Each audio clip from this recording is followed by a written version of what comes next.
bonsoir et bon sabbat encore de plus. Soyez les bienvenus dans l'étude de l'école du sabbat d'aujourd'hui. Que Dieu vous bénisse tous. Avant de commencer, nous allons faire une courte prière. Seigneur Dieu Tout-Puissant, au nom de Jésus-Christ, nous venons auprès de toi, Père éternel, pour te demander ton Saint-Esprit afin de parcourir cette leçon et d'en tirer des leçons pour notre vie spirituelle, en fait, ainsi que pour savoir comment nous pouvons nous communiquer avec les gens qui sont aux alentours de nous et surtout les gens qui sont dans des positions de pouvoir. Nous te remercions de toutes ces leçons dont tu nous as appris pendant toute cette leçon de l'école du sabbat et celle d'aujourd'hui, au nom de Jésus-Christ. Amen. Merci encore de plus pour nous joindre. Que Dieu vous remplisse de son Saint-Esprit et qu'il vous aide aussi dans votre vie spirituelle. Aujourd'hui, nous allons apprendre sur les désirs de Néhémie. Nous continuons toujours dans l'expérience des peuples de Dieu devant les rois et devant les hommes d'État. Ici maintenant, Néhémie, la fois passée, le sabbat passé, nous avons appris à propos d'Esdras devant Artaxerxès. Et aujourd'hui, c'est encore Néhémie devant le même roi. Dans l'introduction, on nous dit Néhémie a exercé une grande influence sur le monarque perse, à la cour duquel il vivait, ainsi que sur les citoyens de Jérusalem. Au lieu d'en attribuer les louanges à son caractère admirable, à ses aptitudes et sa remarquable énergie, Néhémie exposa la situation telle qu'elle était. Il déclara que ses succès étaient dus à la main bienveillante de Dieu qui reposait sur lui. Néhémie était un homme d'influence. Ce n'était pas un dirigeant, ce n'était pas un lévi, c'était juste un simple homme. Mais un homme, dans Babylone, il travaillait dans la cour du roi. C'est lui qui servait le vin au roi. Mais à Jérusalem, il était presque, je peux dire, il était comme quelqu'un méconnu, mais il avait cette don d'influence. Lorsqu'il parle, lorsqu'il cherche, il a des plans, il peut rassembler les gens sur ces plans-là pour travailler. Mais il n'a pas attribué toutes ces facultés, ces capacités d'influence à lui-même. Il ne s'est pas glorifié, mais il a rendu la gloire au Dieu de ses pères, au Dieu d'Israël, qui était lui seul. C'est lui qui lui donnait ce don d'influence pour influencer les autres. La note de l'introduction continue encore à dire « Et Dieu accorda la sagesse à Néhémie parce qu'il ne se glorifiait pas lui-même. » Ce sont seulement les insensés qui, de plus tu te glorifies toi-même, de plus tu deviens insensé. Mais si nous nous humilions nous-mêmes, Dieu va nous bénir avec de la sagesse. C'est comme Salomon lorsqu'il était maintenant roi et il devait demander quelque chose de la part de Dieu. Dieu lui a dit, demande tout ce que tu veux. Il pouvait demander de la richesse, il pouvait demander de la puissance, mais il n'a que demandé de la sagesse. Quelque chose de plus important, il n'y a rien de plus important que ça. Parce que lorsque nous avons de la sagesse, les autres là vont venir. C'est pourquoi la Bible dit, cherchez premièrement le royaume de Dieu et sa justice. Et tout cela vous serez accordé dessus. Dieu sait que nous avons besoin de manger, il sait que nous avons besoin de boire, il sait que nous avons besoin de tout ce que nous avons besoin là. Dans tout ce que nous faisons, cherchons d'abord le royaume de Dieu et sa justice. Faisons ce qui est bien devant Dieu. Comme Néhémie et Esdras. Néhémie, à cause de ça, à cause de sa vie pieuse, il avait de l'influence sur le roi perse. Non seulement sur le roi, mais aussi sur les Juifs qui étaient en Jérusalem. La question numéro 2, on nous dit quel était le désir intense de Néhémie quand il apprit que l'un de ses frères était venu de Juda. Comment fut-il touché quand il attendit les nouvelles au sujet de son pays? Anani, l'un des frères, l'un des Juifs, les frères de Néhémie, était venu et Néhémie est allé, son désir était de connaître ce qui s'est passé à Juda, ce qui s'est passé à Jérusalem. Et celui-là lui a rencontré lui disant ceux qui sont restés de la captivité sont là dans la province, au comble du malheur et de l'opprobre. Les murs de Jérusalem sont en ruine et ses portes sont consumées par le feu. Et cela a attristé Néhémie. Et il dit, j'ai m'assis, je pleurais et je fus plusieurs jours dans la désolation. Je gênais et j'ai prié devant Dieu, devant le Dieu des cieux. Lorsque l'œuvre de Dieu est dans la ruine, lorsque l'œuvre de Dieu est abandonnée, et nous entendons ça, nous devrons pleurer, nous devons prier pour que Dieu fasse quelque chose. Et non seulement pour que Dieu fasse quelque chose, mais nous devons aussi nous disponibiliser. Nous devons aussi nous rendre disponibles afin de faire l'œuvre de Dieu pour qu'avec nos efforts, les efforts des autres, avec les mérites du Christ, pour accomplir ce que nous devons, ce qui est devant nous que nous devons accomplir. Maintenant, la question numéro 2, on dit, environ en 445 avant Jésus-Christ, que remarqua le roi Artaxerxès au sujet de Néhémie? Ici déjà, c'est à 457, Esdras et les autres sont partis pour reconstruire les temples. Maintenant, quelques années plus tard, si nous voyons, c'est à peu près 32 ans plus tard, Néhémie maintenant était devant le roi. La ville était presque en ruine. Tous les murs, la ville de Jérusalem n'avait pas de protection. C'est-à-dire que tout ennemi pouvait venir et encore troubler le peuple de Dieu. Et Néhémie, tellement qu'il était attristé, le roi le remarqua. Il sait que Néhémie, à tout moment où il vient, il m'offre le vin avec sourire, avec joie. Mais aujourd'hui, non. Il semble que ses pensées sont ailleurs. Et le roi lui le demanda. Il dit, jamais je n'avais paru triste en sa présence. Comme c'est que Néhémie dit. Maintenant, le roi lui dit, pourquoi as-tu mauvais visage? Tu n'es pourtant pas malade.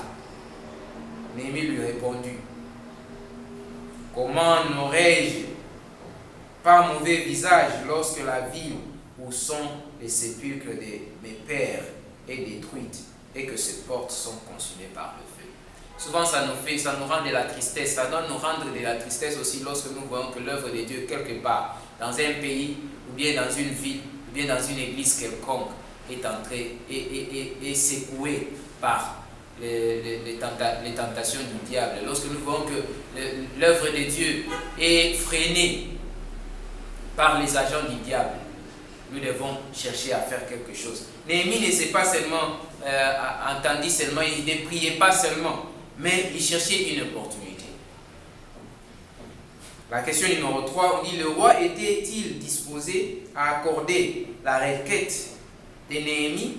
Quelle question posa-t-il? Et le roi dit, que demandes-tu? Néhémie a vu là une opportunité. Il dit, ça c'est une opportunité. Mais il n'a pas directement parlé. La Bible, il dit ici, j'ai prié le Dieu des cieux et j'ai répondu au roi. C'est-à-dire, avant que Néhémie réponde, il a d'abord prié pour que Dieu lui donne de la sagesse, pour que Dieu lui donne des mots pour qu'il parle au roi. À tout moment, lorsqu'on nous demande une question, lorsqu'on nous pose une question ou bien on nous demande quoi que ce soit, avant de répondre, prions pour que Dieu nous donne le mot qu'il faut autant qu'il faut. Et Néhémie a fait sa requête.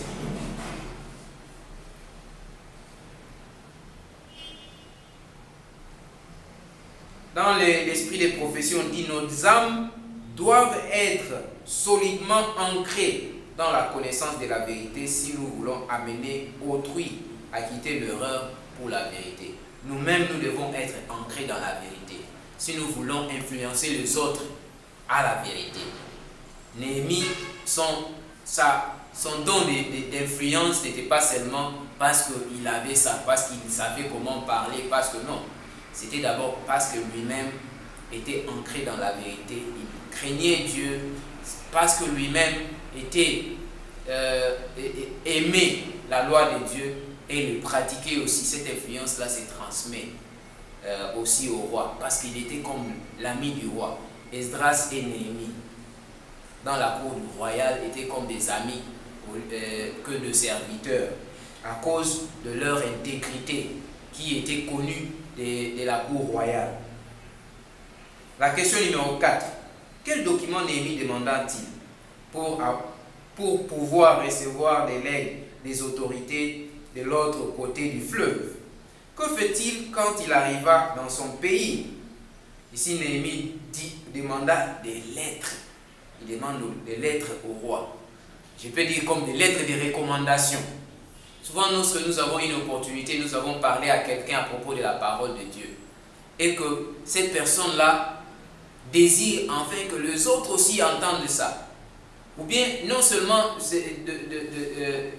d'eux-mêmes, mais nous aussi, nous pouvons leur encourager. Non, avez-vous quelqu'un qui peut aussi, avec qui on peut aussi partager de la bonne nouvelle?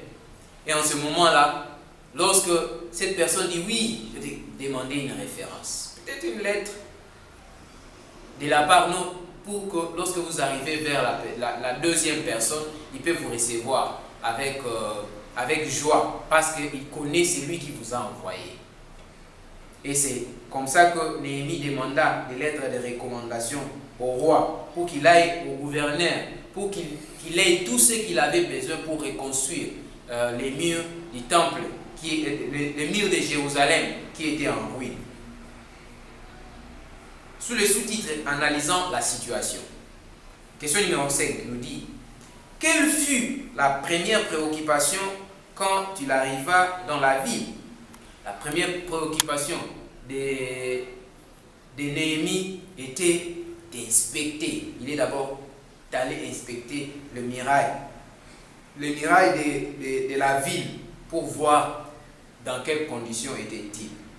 Que cherchait-il à découvrir en parcourant la ville la nuit avec quelques hommes seulement? Il n'est pas parti, il n'a pas encore appelé plusieurs personnes, mais il n'a qu'à amener un petit groupe de gens. Venez, allons-y. D'abord, lorsque vous avez un plan, intéressez d'abord un petit groupe. Et nous ne devons pas aller plus vite à la besogne pour intéresser plusieurs personnes, parce que certaines personnes ne sont pas dans le même avis que nous.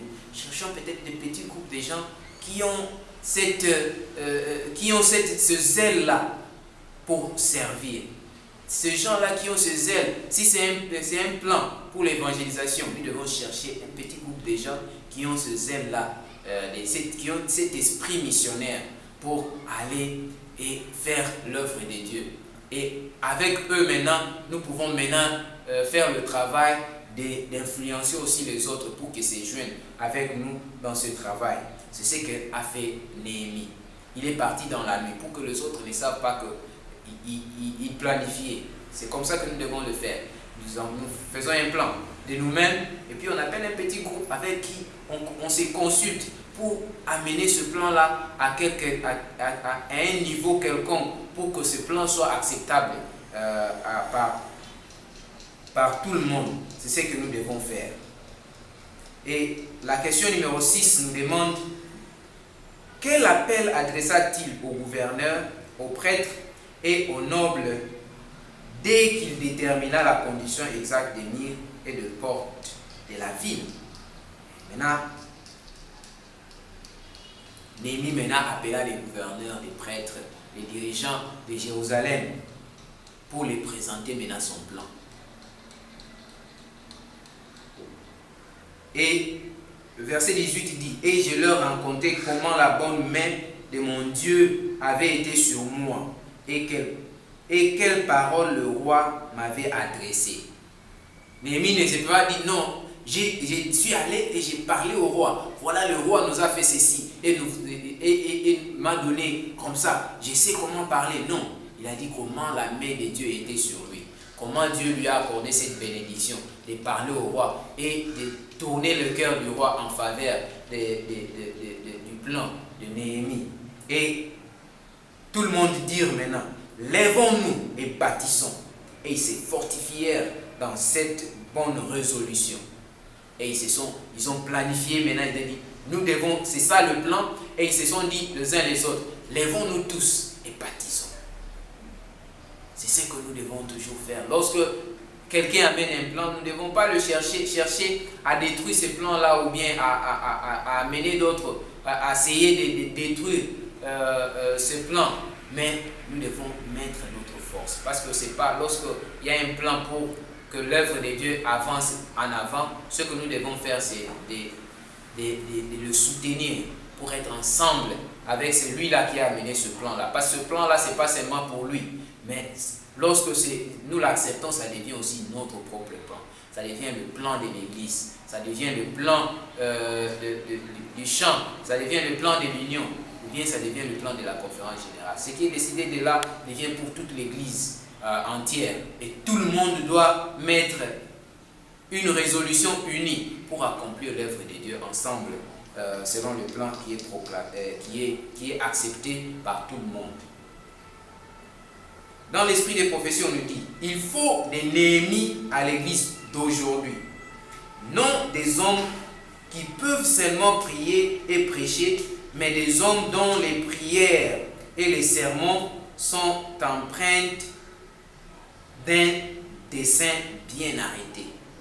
La direction suivie par ce patriote hébreu dans l'application de ses projets doit être celle qu'ont a adopté les pasteurs et les dirigeants.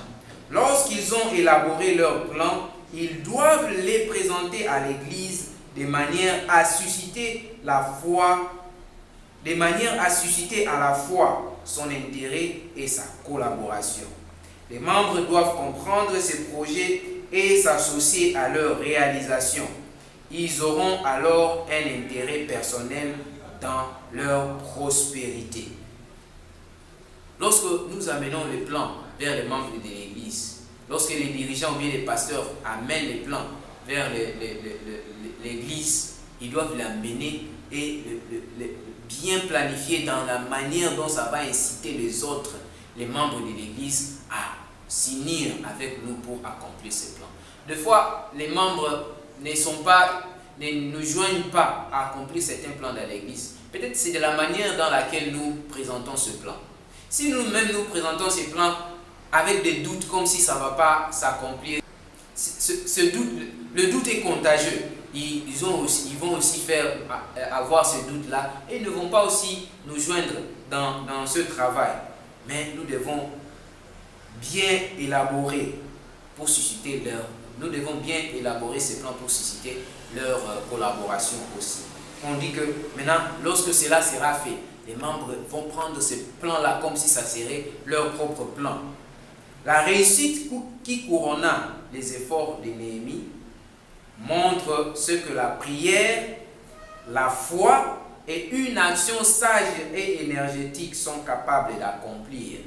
On ne va pas seulement là et pour prier seulement ou bien pour avoir la foi seulement, mais une vraie foi doit être accompagnée par des actions sages et des actions énergétiques.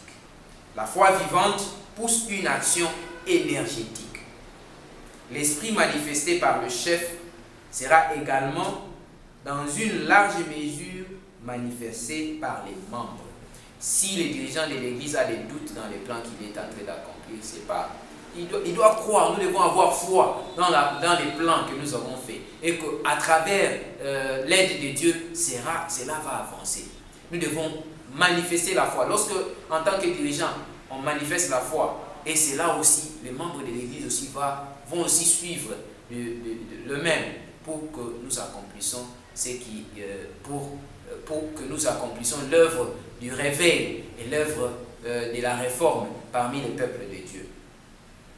Critique et opposition, cela ne manque jamais. Dans tout plan, il y a toujours des gens. Ce n'est pas tout le monde qui va se réunir avec nous. Il y aura toujours des critiques et oppositions. Ne nous en faites pas de ces genres de critiques et de ces genres d'opposition. Parce que Néhémie aussi, lui, dans la question numéro 7, nous voyons qu'il y avait Sanballat, le Hornite et Tobija, le serviteur ammonite, qui ont appris ceci et ils ont cherché maintenant à le décourager.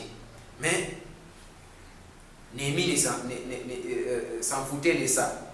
Il dit, ils ont même envoyé des messagers pour appeler, viens, nous voulons te rencontrer dans des villages, alors qu'ils avaient des mauvais plans pour chercher à nuire à Néhémie.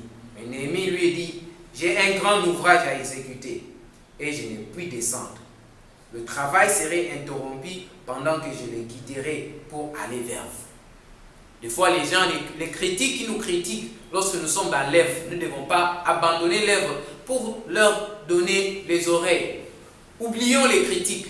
Concentrons-nous dans notre travail que nous faisons et laissons-le. Parce que les critiques prennent du courage lorsque nous le faisons cas, lorsque nous nous soucions d'eux. Nous devons les laisser seuls et aller continuer avec l'œuvre de Dieu que Dieu nous a donné de faire en avant. Des fois on dit, ah les gens ils sont dans les politiques ou quoi, et la politique dans l'église, des histoires comme ça. Abandonnons-leur. Faisons ce qui est droit devant Dieu. Accomplissons l'œuvre de Dieu que Dieu a placée devant nous. Oublions les critiques. L'esprit des prophéties dit, dans tous les mouvements religieux se trouvent toujours des gens qui, bien que persuadés de la vérité divine, se tiennent à l'écart et refusent de prêter leur concours. Ils sont convaincus, voilà c'est ça le chemin. Ils sont convaincus que c'est la voix de Dieu qui dit, voilà le chemin qu'il doit suivre. Mais ils ne veulent pas prêter leur concours, ils ne veulent pas se réunir, signifier avec le peuple de Dieu pour travailler ensemble. Il serait bon qu'ils se souviennent du livre du ciel où tout est enregistré. Mon frère, ma soeur, si tu t'opposes à l'œuvre de Dieu pour aller en avant, il y a de ceux-là, si l'œuvre de Dieu ce plan-là n'est pas venu d'eux, ils ne vont pas donner leur concours pour que l'œuvre de Dieu avance.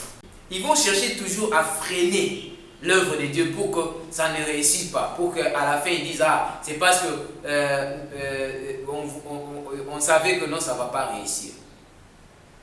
Mais oublions tous ces gens-là. Restons dans le chemin.